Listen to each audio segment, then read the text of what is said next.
increasing your net worth by one order of magnitude every time and go, okay, I have 100 million. I'm going to go to 1 billion, 10 billion, whatever. To me, that's not fun. It's mostly about, okay, I have so much time left on this planet. What do I do? What makes me wake up in the morning?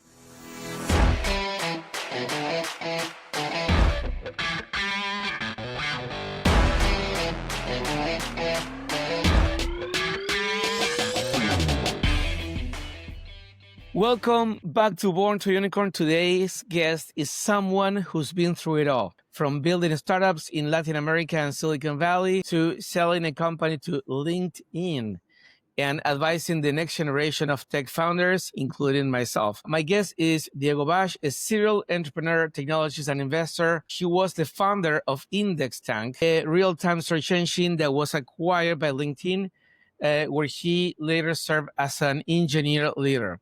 Before that, Diego was involved in multiple startups and continues today to be a guiding voice for entrepreneurs and engineers alike. In this conversation, we are diving into what really takes to build and sell a tech company to LinkedIn, right? What most founders get wrong about exits and what Diego wishes he knew earlier in this journey. Diego, welcome to Born to Unicorn. Hi, Juan. Thanks so much for having me. A pleasure being here. Let's start by the beginning, because at some point in your life, you said, let's start a company. And I know you started working with search engine at the really beginning of the internet. So you could work for any company you wish, probably. And at some point you said, you know what? I want to be an entrepreneur. Or maybe you never thought about being an entrepreneur, but you say, I want to start my own company. Do you remember when that happened and why that happened? Yes, I remember. So after I left the corporate world in the early 2000s, when I guess the first wave of the internet was through, the dot-com crash had happened, I wanted to take advantage of a situation that was happening in Argentina with the low prices and barriers to entry, and the fact that there was so much talent in Argentina back then that I thought was being underutilized. So I thought, wait a minute, I know amazing people there who are wasting their talent working for banks and not doing anything of the caliber that I thought they could do. So I'm going to talk to them and see what I can do. And at the same time, I had so many connections with the world of search. And there was a huge demand back in the day for search in the context of real time in particular. It was the beginning of user-generated content being added to the internet every second. So people needed services like that. And I started working at first with a company that some people might remember as a software tool called BitTorrent. They had just raised money and they needed search. I built search for them. Then with WordPress, one thing led to another. And next thing I knew, I was managing a team. And that was really awesome. I mean, it was basically replicating the experience that I enjoyed working for Silicon Valley companies, but under my own terms. And how was, the first week in your own company? The first week was so exciting. I mean, I remember setting up the office and trying to make sure that everybody would have everything they needed in terms of what I considered necessary to be productive and free of distractions, like a good space. I was running around. Then I kind of settled down. But at first, I remember I was so excited that I couldn't stop. I didn't want to go to sleep almost at night. The first few weeks, actually, not just the first week. At some point, you settle into a routine. But at first, I was really happy back then. It's hard to communicate how good it felt to be able to be in charge of dictating where things were, may not dictating, but like aiming things in the direction I thought that made sense. But, at the beginning, what was your idea? So it was like, I want to build something cool. I want to have a good time. I want to be a billionaire. What was in your mind? The thing that makes me happy, the most important thing, I wanted to work with amazing people. Money, there's so many ways to make money.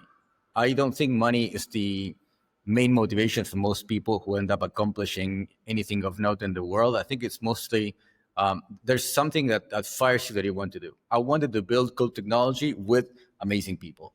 That was the thing. It's still the thing that drives me every day. I really enjoy getting together with people who love solving difficult problems that have not been solved, and being able to just riff with them, hang out, draw on the board, go for walks. That to me was the main motivation. I wanted to have that environment for me every day, and then wherever it might lead, it'd be an adventure.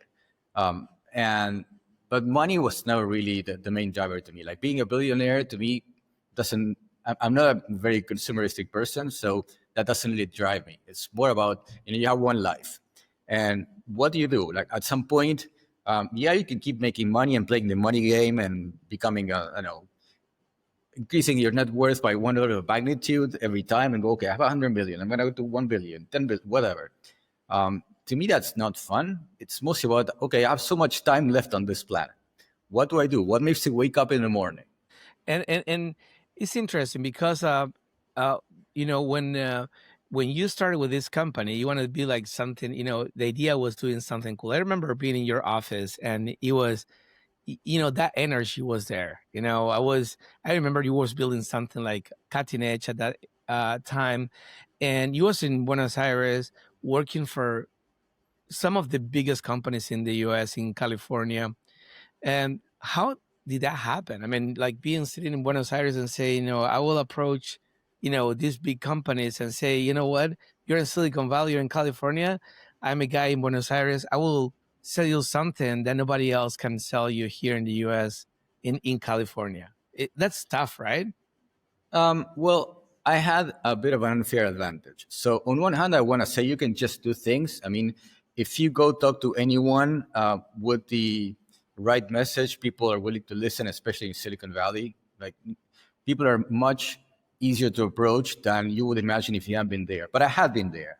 I mean, I worked for 4 years for a search engine that was one of the first search engines for Google. And I had a network of people that I knew and who knew me and that I worked with in the past. So that was a huge advantage, which it was easy to go talk to my friends who had gone to other companies like BitTorrent or I guess many other companies in the space. Some of them were startups back then that don't exist anymore. But they trusted me and they knew me. So they would call me or I would talk to them and say, hey, do you know anyone who has this particular problem? They might say, yeah, I mean, you should talk to X and Y. So there was so much demand back then for search in particular because Google was the owner of web search. But what if you needed something else that wasn't web search? What if you needed your own content to be searchable? It was really hard back then before the problem was solved with tools like Elasticsearch and SAS. So people had to spend a lot of time building their own search solutions and it wasn't fun. So if you have something that people value, it doesn't really matter where you are. To them, like they didn't really care even back then. Now, of course, it's obvious. Like you can be anywhere in the world. But 20 years ago, it was mostly about just the way you can communicate with people, and it's trust. Really, it just comes down to one word, which is trust. If people trust you, and if you're honest, and if you're not trying to sell something that you don't know anything about, which many people try to do, if it's just okay, I know this. This is what I know, and you know me, and we can do it. Takes a lot of time to get people trust you, and you can blow it up in one day, right? That is very correct. One thing that I never did, I never attempted to sell something that I didn't know how to do. And if somebody asked me to do something that I didn't think made sense or that I couldn't do, I would say, look, I understand what you want to do. And I mean, if I were dishonest, I could try to build this for you and maybe make money and maybe I would do it right. But I don't think that I'm the right person for this. I wasn't so driven by money like other companies. It was my own company. So, and I wasn't really in a pinch to make more money or desperate for money. And to me, it was more interesting to be at peace and to feel comfortable doing what I was doing. And when you call the shots, you can do that. You can say no to things that you don't think you are the best fit for. Like people wanted me to build things outside of search sometimes. And I would say, you know what? Yeah, maybe I could do this for you, but there are better people or there are better companies that I could point you to. So when you do that, when you're not really trying to squeeze every cent out of somebody who has money and has a problem, then it's easier for people to trust you. And But at some point, you was doing all the time things that were cutting edge. So if you're doing that, you got to do things that you never done before. So how do you create those capabilities before you sell it to someone else? So I guess the difference is that the cutting edge might be still your area of expertise. Like for example, say today you were working in AI, right? Mhm. And somebody asks you to build a model that does something that nobody's done before. But you build models before, right? Mhm. It's different from being somebody who's never done anything in AI. And you Yeah. say, well, I'm going to study what's being done and I'm going to build up from. No, I mean, you have to have something to show for. So yeah, I mean, you can, if you are on the cutting edge already, and somebody asks you to build something that you think is feasible but you haven't done, that's one thing. But if somebody asks me to build, I don't know, a like a different kind of AI that nobody's built, and I would say, okay, you know what, this is just, it's not cutting edge. This is science fiction, and to me, that's the difference. Okay. If you can tell the cutting edge of science fiction, you can honestly say, okay, this is something that's cutting edge, but I can do, or this is not cutting edge. This is just a pipe dream. I'm not going to try to do this. And at what point do you realize that that company that you had and it was doing cool stuff there, you was having fun, it was the real deal? So I got very lucky in that I was able to hire world class talent, people who today are doing amazingly well at companies like Microsoft or Netflix. And that was a once in a lifetime opportunity. I knew that I was working with people who were as good as anyone that I had worked with when in Silicon Valley, Mhm. and they had the initiative to build things on their own side projects. And we built at some point one tool that was an analytics tool for Twitter that did really well. And my team was just amazing. It was such a pleasure to work with those guys. They know who they are, and I hope they see Yes. this. But they know it already. And I remember thinking, okay, with this team, at some point we're going to do well. I mean, all these people are happy to work here. Nobody was quitting. Everybody felt challenged. I didn't really know what I was doing as a founder, I guess as a manager. So I was learning as I went. And of course, I made many mistakes. But luckily, I didn't make any fatal mistakes. And so eventually, the thing that made us become a funded company was mostly, I guess, just destiny, luck. It was the 2008, 2009 crisis that made it so that we had less of a consulting inbound business, and we had cycles. So we started experimenting with some very specific idea within search, which was back in the day, there was no SaaS, no software as a service for search. If you Mhm. wanted to have your content indexed in the cloud, nobody would do that for you. This is 2010. And so this is something that many people wanted to build, but it wasn't easy to build. And we had conversations with investors in which they told us, say, no, we want to invest in this, but we don't find anybody who's qualified enough to build it. Why don't you guys build? And we thought, okay, this is actually easy for us. It doesn't even seem that challenging. I guess technically speaking, it wasn't that challenging. The distribution part was obviously the hardest part. Uh, but first, you had to be able to build the thing.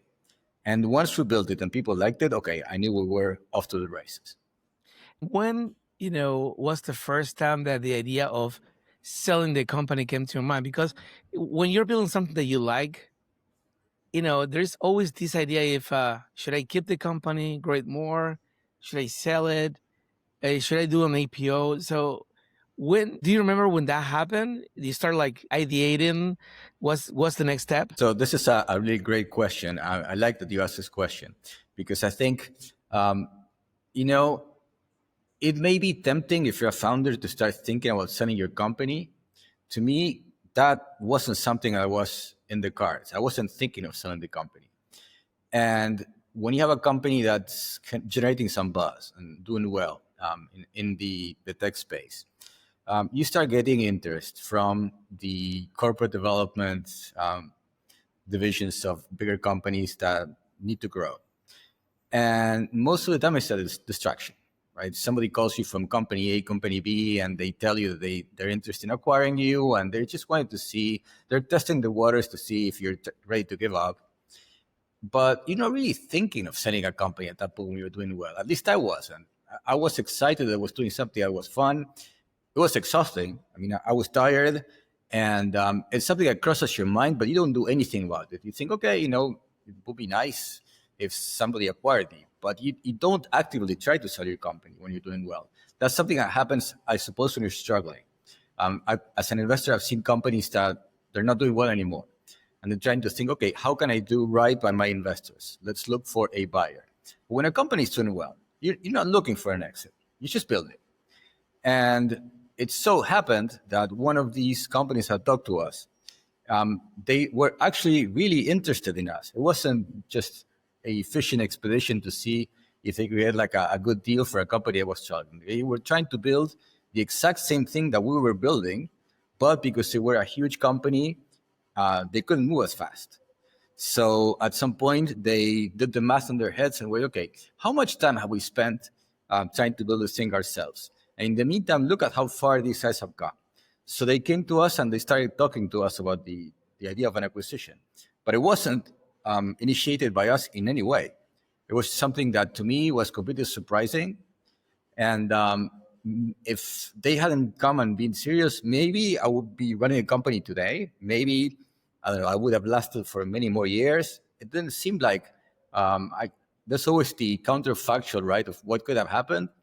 But in the end, it was a really great deal for, I believe, everyone involved. And everybody was happy. The employees were happy. The investors were happy. I was happy. And I guess the long story short of it would be that companies are bought, well, for the most part. These companies are doing well. They're not sold. You don't go sell a company. You don't want to sell a company that's doing well. You want to keep it and you want to take it to live it and go as far as you can go.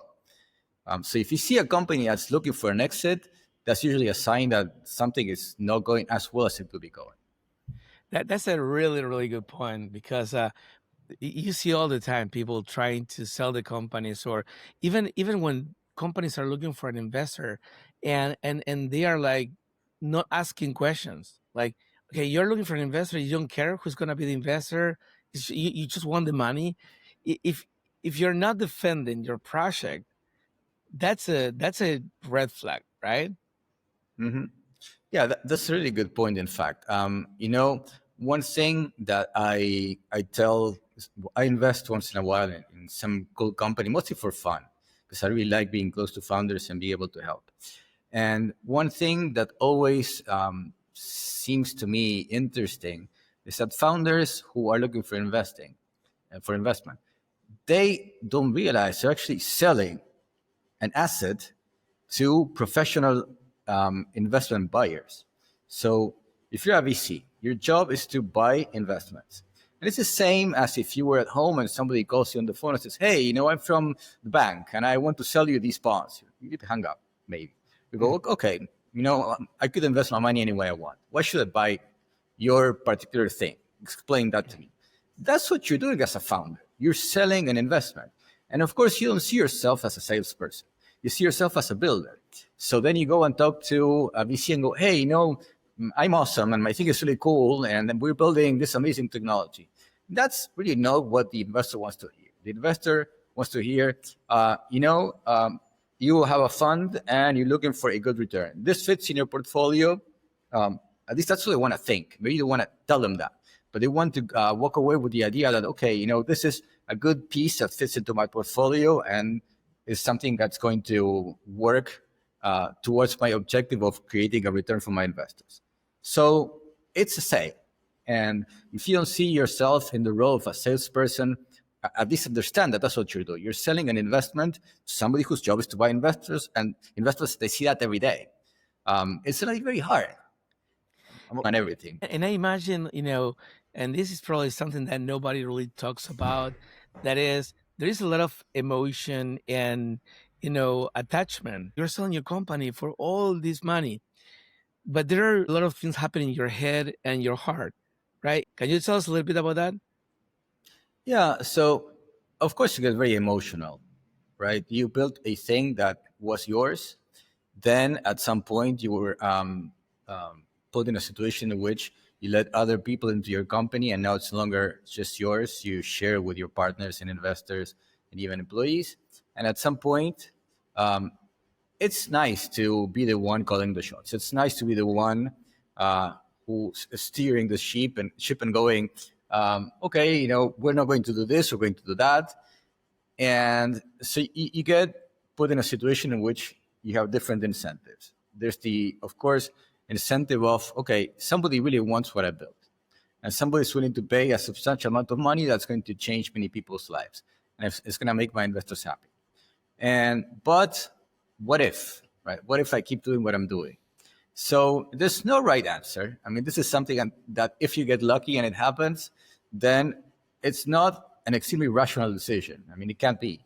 You decide what you decide with your gut. You go with what feels right at the time, and you weigh. You do the best you can with your brain, but it's usually something you have to decide with the rest of your being, right?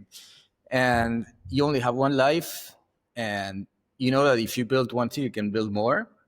So in the end, everybody decides differently. I know many people who were in situations like this one and decided to keep the company, or situations which the investors opposed the sale. I mean, it wasn't. It's not always easy to agree, to have everybody in agreement. It's not just your decision. The investors sometimes want the acquisition, sometimes they don't. And in the end, it's just a consensus. It's not that you decide yes or no, right? Unless you're a bootstrap founder, in which case you can do whatever you want. If you have raised funding from investors, then everybody has to agree. In our case, it was a long conversation with everyone involved, and everybody decided, okay, this is a really good deal, and we went with it. And I mean, it seemed in retrospect like it was the right thing to do. I have no regrets. I would probably do it again if I were in that situation. But it's really, I wouldn't say tough because it's awesome, but it's very emotional. You feel a lot of things. The other day I was talking with last week with Linda Rottenberg, yeah, and she was telling me about something that nobody talks about. Many people has this idea of, I want to sell the company, I want to build something global. When you achieve that status, emotionally, it's hard because your objective in life is achieved. Mm-hmm. Yeah. So the one thing that I pay attention to is what people do once they are past all that, and they wake up every day and they can do anything they want. And what do they do? So I know people who they have enough money for several lifetimes, and they wake up and write code, or they wake up and write blog posts, or they do podcasts, or whatever. And it's basically the same thing they used to do before. So I've been coding. I started coding in 1983, so it's been 42 years. I still write code, and I still like building things. So in the end, sometimes it doesn't really matter that it's been 40 something years. I wake up and I see something cool that I want to do, and then I open my laptop and I spend the entire day in a coffee shop coding. And in the end, the question is, why did you have to go through this entire journey? To do what? To do what you were doing in the first place? So you could be doing that all the time. If you like building companies, you can build one, another, and never stop until you can't build anymore. If you like writing software, there's nothing that should stop you. Yeah, of course, it's nice to not have to worry about kind of being homeless or being hungry or anything like that. But I don't think money is particularly the motivation that drives people. It's mostly more of a safety thing, right? Because in the end, you have so many years in your life during which you can do things. We're all going to die. I mean, unless somebody defeats immortality, or anyway, we're all going to die. We have limited time. So the question is, to me, every day, right, is something that is an asset that's gone, and you have to use it. So what do you do with that day? So it's true that once a new achievement is unlocked, you feel a bit of a void in what. Okay, so I never thought about how I would feel in this situation, in which I no longer have to make sure this company doesn't die. and it's a bit weird. But once you get adjusted to it, you're like, okay, I'm the same person. I'm exactly the same person I was before. So what difference does it make? What do I really want to do? And when you have the freedom to do whatever you want to do, you end up doing really the things that led you to build a company in the first place. For some people, it's like, oh yeah, he's saying that money is not important because he has a lot of money, right? Yeah, I'm not gonna lie. Of course, I mean, making money is nice, and of course, being able to wake up and do what you want, knowing that you have the, I guess, the safety of being able to screw up without consequences, that's amazing. But when you're in the moment building things, like when I was coding in my teens and my 20s, it was exactly the same as it is today. You're not thinking about, okay, what if 20 years from now I don't have any money? You're just in the moment coding. And that's not something that you can buy with money. At the end of the day, of course, it's nice to be done with your day and go, okay, if what I'm building now fails, it's a game. I mean, I'm not going to lose my house. I'm not going to be able. My kids still can go to a good school. It's all fine. But so it's not that money is not important. It's just that I believe that it's overvalued, which is not the same. It is important. It's just not as important as people think. Like we live in the wealthiest society of all times, and in most countries, people are not going to be hungry, and if you are mentally healthy, you're probably not going to be homeless. And in some countries, you have nice family networks. So, and we have good healthcare. We're much better off than the kings of the 19th century. So, of course, the extra, I guess, comfort of not needing to work in order to sustain your current lifestyle, whatever it is, it's nice. But I wouldn't say it's the most amazing thing.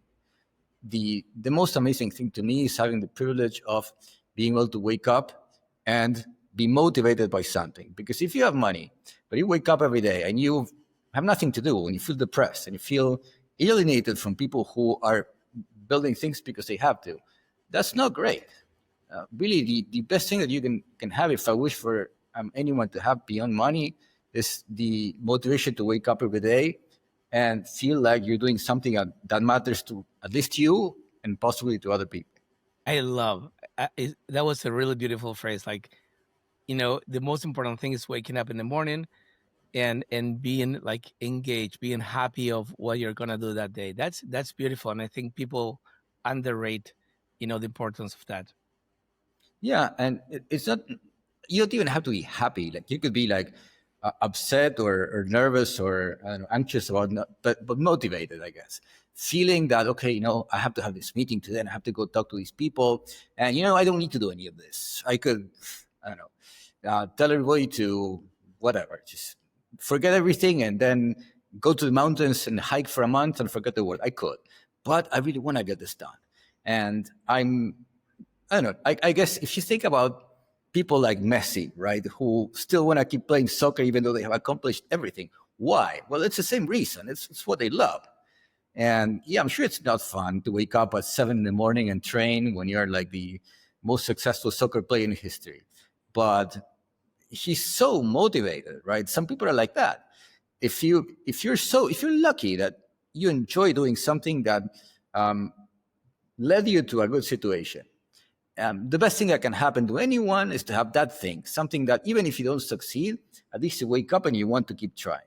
I know many people who are amazingly smart, but they wake up and they're always like, they doubt themselves. They don't know what to do. They work for some company and they might lose their job, and they're not super motivated by anything that they want to build. And that's not a situation I would want to be in, no matter how much money they make. I'd Yeah. much rather be poor and super driven than wealthy and bored. How was the process of a guy like you? One day you sign a paper, and the next day you are working for someone else. So it's a bit of a shock, as you know. It's really interesting when you hadn't worked for a huge company in a long time. And LinkedIn at the time was a company that had gone public. And all of a sudden, you find yourself in an organization with VPs and execs and meetings and all that. And it's a bit jarring in that you're no longer calling the shots, and you see that this company is obviously much more risk averse than you are, because you have something huge to protect, and you have to go through PR training, because you're going to go through interviews, and people are going to get you to try to say things that are exclusive or interesting to journalists at first. So it's very strange, and it's so for everyone. I mean, most entrepreneurs generally don't feel as comfortable. I mean, it's some do, but most of them, they're like, all right, I'm working for this big company, and I'm going to do my best. But really, I want to build. I want to move fast. So it's weird. It's interesting. I don't know anyone personally who stayed at the acquiring company for many years. Most people stay for a little while, learn something, make friends, hopefully contribute something, and then they leave, which is what happened to me. Um, it wasn't bad, but you feel like, okay, I want to go back to building something on my own. And it's crazy because most people in the world is like, I would love to have the job of this guy, right? And you was like, oh, I want to do something else. I want to just go to my house, to my apartment and start like coding again. For most people, that's crazy. Yeah, there's a huge difference between career people who are comfortable, and you understand why too. I mean, some people do not want the uncertainty of not knowing whether next month you're getting paid or not, or you have a job in 6 months, especially when you have a family. That makes a lot more sense, right? When you have a life that's stable and you live in a city and you have your kids in school and you want to work same hours, you see a lot of people like that. Career, there's nothing wrong with that. That's just a personality type. You see a lot of people like that, and you cannot really choose to be that way. You are that way or you're not. And it's just like, you know, whether you like chocolate or wine or running, if you meet with people like you and you're used to meeting with entrepreneurs or people who like, I don't know, some sport, and then you hang out in different circles, yeah, this is a bit weird. But you understand that people have different motivations, and yeah, you feel a bit out of place as an entrepreneur in a company where there's people trying to advance their careers and go like climb the management ladder and all that. But it's all about, it's an experience. There is any regret or something that you say, I would probably do the different if I have to do it again? Oof. If I had to do it again, what I would probably do different would be I would try to delegate more of the negotiations to people who are better than that than I am. Of course, as a CEO of the company, you have to do some of that, but I would probably think much less and trust people who have done this before more than I.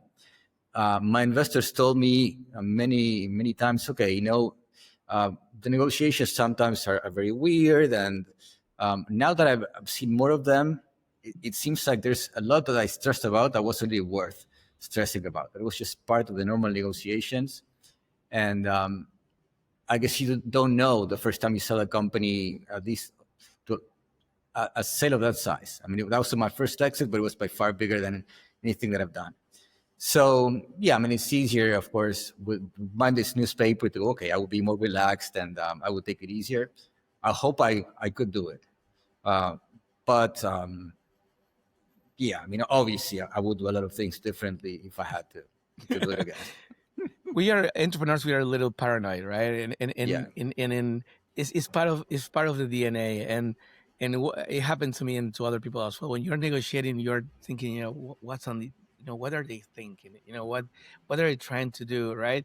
And it's really, as you just said, it's probably a typical and normal negotiation. Nothing weird about it, but in our mind, it's like, what are trying to do, right? They are trying to screw me here, whatever. And but it's normal. It's like normal business. Yeah, you look at the contract and it has a bunch of words that you've never seen before, and you ask, "What is this? What does it mean? Are they trying to screw me over?" And it's all basically protections. The company trying to cover itself against all sorts of risks. Everything is normal, and then everything that's going to happen once the acquisition is passed is mostly about people and relationships. Yeah. So I wish I'd known that, but I guess you live and you learn.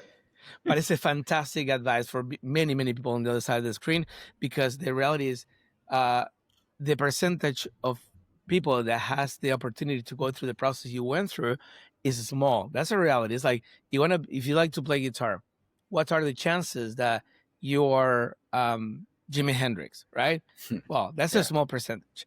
So there are many people that build companies, but there are not many people that has the chance of going through the process selling your company to a, you know, giant like LinkedIn or Google or Facebook, right? So I think it's Mhm. fantastic that you can share that information with other people as well. So let's move a little bit to this idea that many people has that you build it. If you build it, you have to build it in Silicon Valley, right? But now you see people like you know, Marcos Galperin, my friends from Globe, and you know, many people that they're building, and not just build, but in the case of Marcos Galperin, Mercado Libre, being like 4 or 5 times bigger than the comparable company in the US, which is eBay, right? So, but you still hear that if you're going to build something, you have to build it in Silicon Valley. So, and you're part of the time based there, so you have a big network in there. I would like you to tell us a little bit about that. If possible, it's not possible. So you can build things any way you want. And the thing about being an entrepreneur, the number one thing is pragmatism, right? So why would you go out of your way to do something that won't necessarily give you an advantage? So, of course, there are some things that it makes sense to build in Silicon Valley just because you cannot substitute the proximity to some human beings. Like the ability to go to a meetup, for example, today, if you're working in like cutting edge AI tech and talk to the people who are the most knowledgeable people in the world, that is amazing. But that's for a very specific, a tiny fraction of what you can build.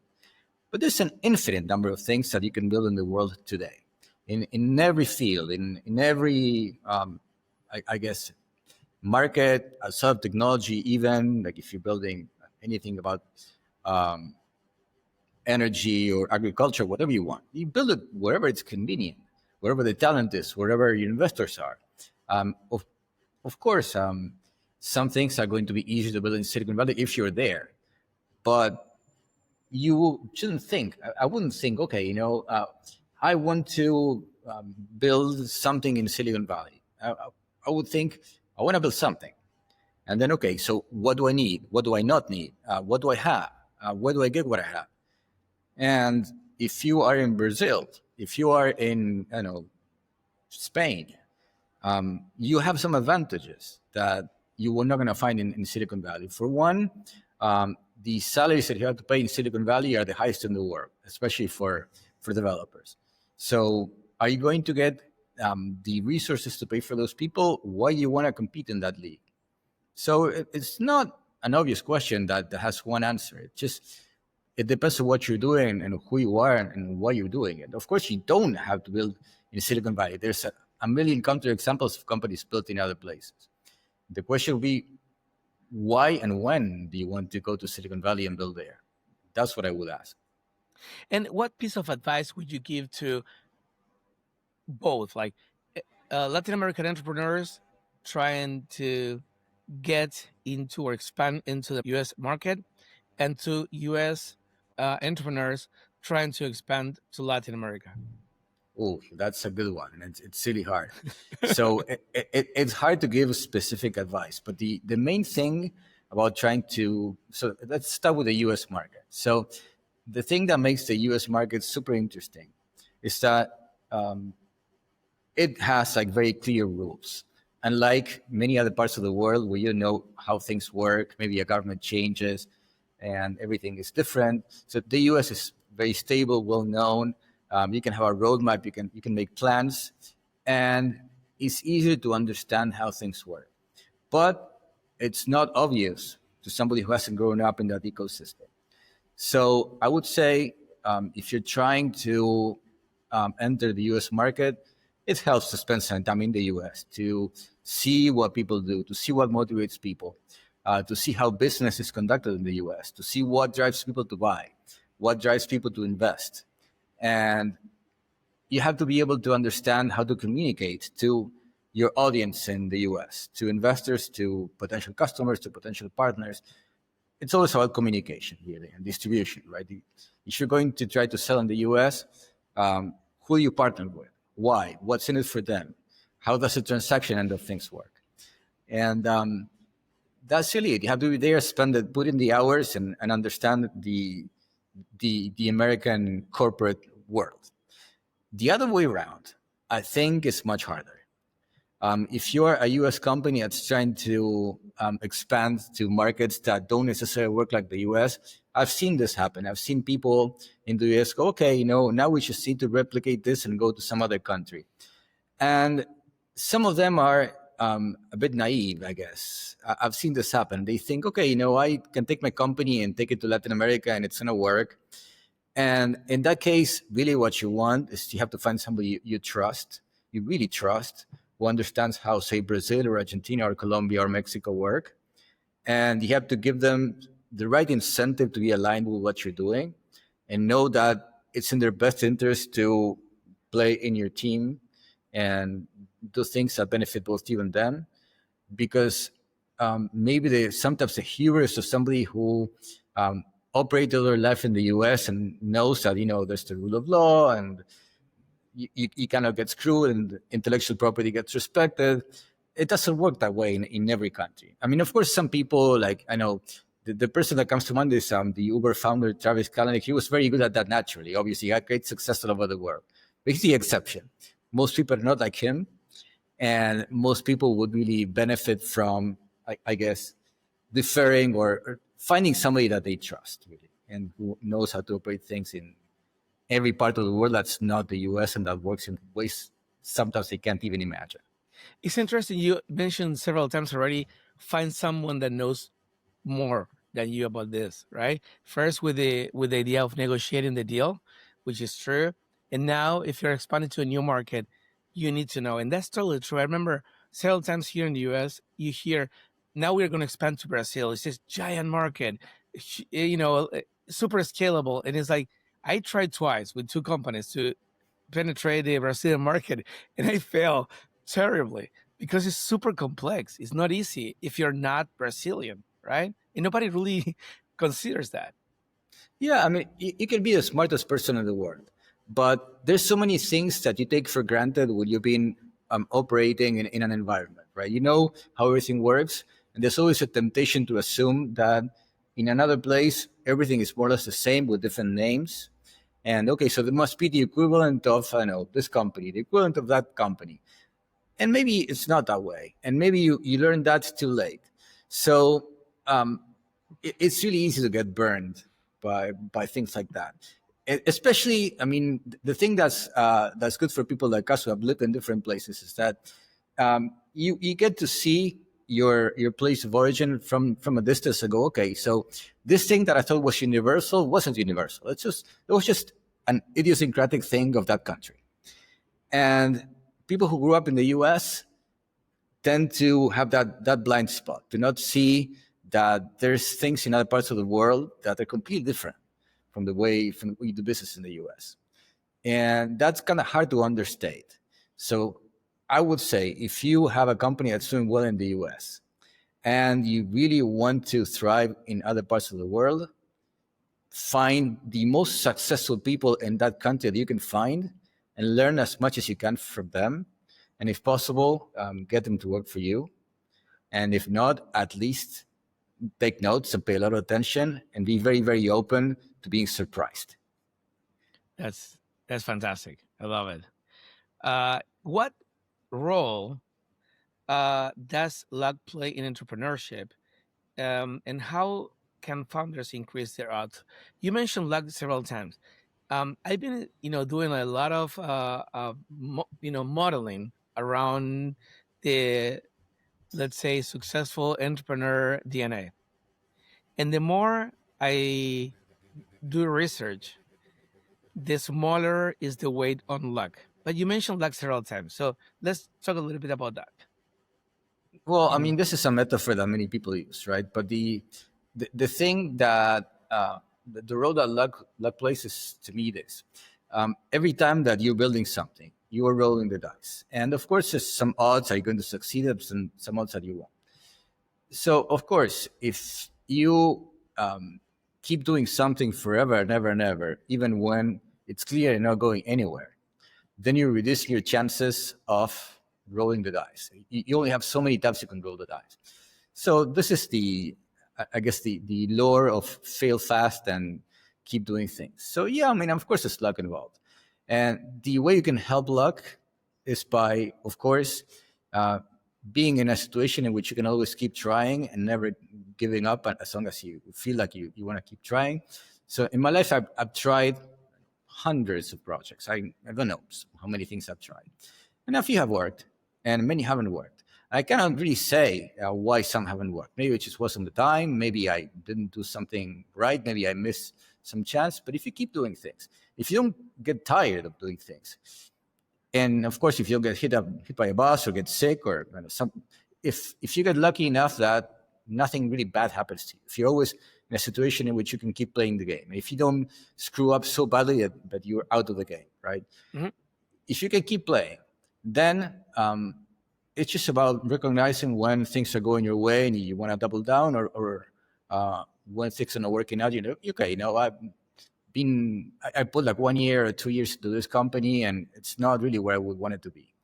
And you don't want to you want to fall into the trap of the sunk cost fallacy, and you want to shut it down, and you don't want to, I guess, get too attached to things that are not really working well. And that takes a very specific personality that takes the ability to recognize when something's not working and to be able to throw everything away and start again.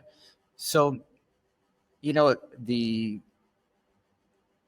the idea of maximizing your luck surface and maximizing the amount of times you get to play the game.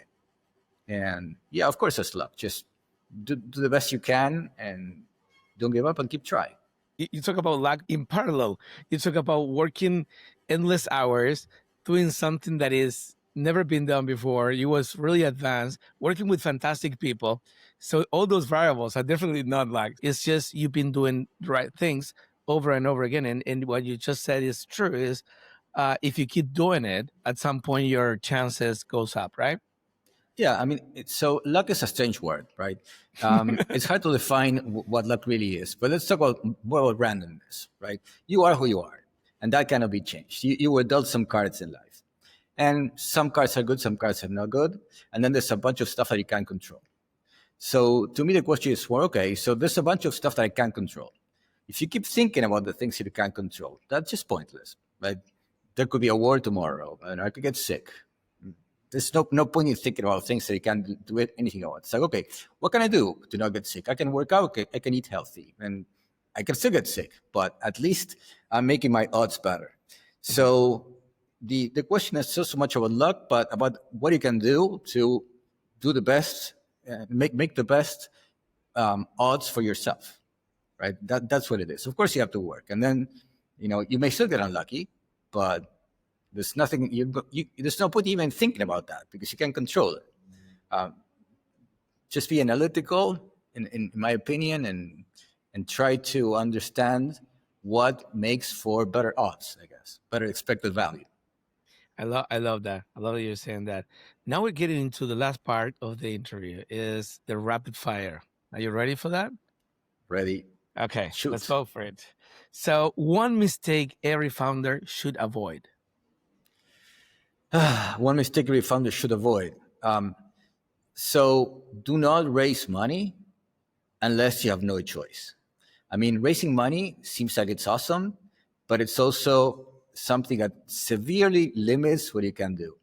So people ask me sometimes, say, Diego, should I raise VC money? And I tell them, if you're asking, the answer is no. You raise VC money when you have no choice. When you absolutely have to, because you cannot keep going, you need to raise VC money. But if you can keep building your company without raising external funding, do it. Do not prematurely raise money. That's a mistake that many people get to regret. I didn't raise money until I had to, luckily, and I'm happy I did it when I did it. And if I could have keep going without raising money, I would have. But I had to raise money to take my company to the next level. Thank you. Next one. One book that changed the way you think. So without question, it's Behave by Robert Sapolsky. So Robert Sapolsky is a genius, in my opinion. He's a professor at Stanford who is an endocrinologist and also a student of primate behavior. And that book is the best thing I've ever read if you want to understand how human beings function. It blew my mind. I recommend it to everyone. I think it's the best book I've read in the past 10 years for sure. So go Wow. check it out. I will. I read a lot, but I never heard of this one, so I will definitely go and check out that one. Yeah, that book changed the way I think about human beings and made it much more forgiving with myself. And how complex are human beings, man? I prefer to deal with any scientific problem than human beings, right? Absolutely. What did you want to be? What did you want to be when you were a kid? So when I was a kid, I wanted to be an astronaut. Of course. Yeah. And when I was 9, my parents took me to Houston. Okay. And we went to NASA and visited the Johnson Space Center. And when I understood the kind of training I had to undergo to become an astronaut, I wasn't so sure I want to be an astronaut anymore. I started thinking about building things. Well, you're still in time because now, we are getting into. Someone told me the other day that they're building like airports for interplanetary trips. I don't know if that's true or not, but someone told me that. It would be awesome to go to space one day, no question. But I don't want to be like in the first 1,000 people. You don't want to be there? No, I want to be like the millions people to go to space. Or I mean, I want to go when it's like maybe not as safe as air travel, but safer than it is now. I'm thinking about the curve of the probability, right? It's like you're thinking about that probably. So most underrated skills for a startup founder.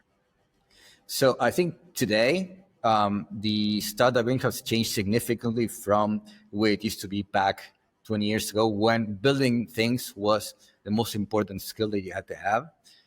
Now it's become much, much easier to build because there's a huge stack that didn't exist 20 years ago. There's a SaaS for everything, and now we have AI. So building is much easier. And the thing that matters the most today is the ability to create an audience, in my view. So if you have an audience already, you can start a company really easily and give your audience something you want. And if you don't have an audience, then you have to learn how to build it. Because today, to me, building anything for the world starts by knowing who your potential customers are and getting their attention. That's the number one. I don't know if it's even underrated anymore, but that's the number one skill in my view that you have to focus on developing if you want to be an entrepreneur today.